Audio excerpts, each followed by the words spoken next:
But for a barbell squat, first things first, when you set the bar up, you want it, don't set it up right at your neck, because then you're gonna have to like tiptoe to get the bar off. And once the weight gets heavy, it's gonna be hard to do that. You wanna set lower, not too low, but just low enough to where you can get under it, and right when you stand up, the bar's off the rack. Stance.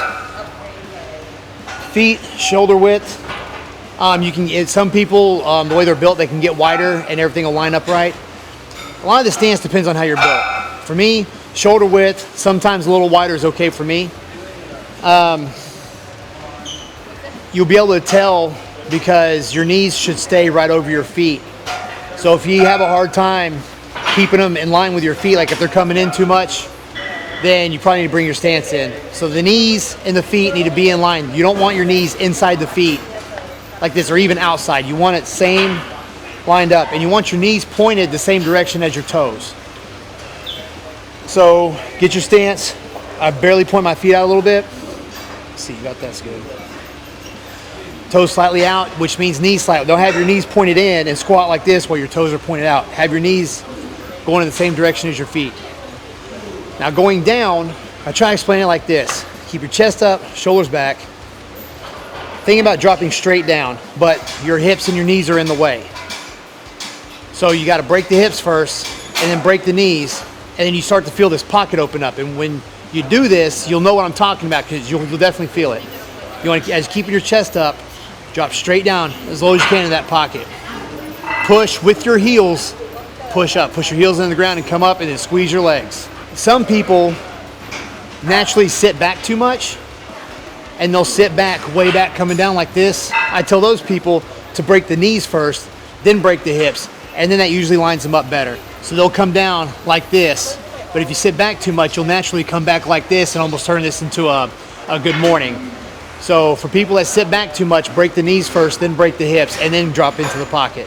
As far as depth, there's a few options depending on the health of your knees and your goals. I usually, here lately, I've been going butt all the way down as close to the ankles as possible, which means I have to lighten the weight and go more controlled, but I like that one better as long as my knees aren't bothering me. I used to say when the hips barely go below the knees, like the hips break the knee line. So that would be, I can usually feel it about, what, right there? About right there, and then come up, which is, for me, is almost to my heels. It's only like that much difference. Another option is where the femur is parallel to the ground. So I guess right there.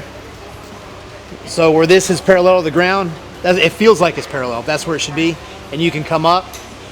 People with bad knees that still want to squat probably will go about like right here. But if you can't get to where your upper thigh or femur bone is parallel without your knees hurting, I'm going to say you need to pick a different exercise, or stretch more, or do something for your knees. Wear sleeves. Because once you start squatting like this, my opinion, you're not going to get shit out of it. And that's just my opinion. Some people can argue with me. I don't care. I'm saying this. So if you can't at least go to your upper thigh parallel to the ground, then you probably need to find another exercise. This isn't for you. Now, so either of those depths work, honestly. I've seen results with all of them. The lower you can go more comfortably, I think the better off you are. So now I'll show you how to do it with the bar. Now the bar, placed high up on the neck. We're not powerlifting, so we don't want to get it on our lower back so we can get a mechanical advantage. Our goal is to stimulate the entire leg with more emphasis on the quads. So I like to get it at the top of the neck. I'll come down, just like that. Get my stance. Hands in or out, whatever's comfortable, doesn't matter. Keep your chest up. You want to feel like you're keeping your body straight up and you're dropping straight down. That's how it should feel. Break the hips, the knees, drop straight down, come up. Now if I feel my stance is a little off, and after a while you can feel if everything's lining up or not properly. But knees and feet all lined up. Drop down, and then come up. If you have a hard time bending forward, look up at the ceiling as you go down. Come down like this.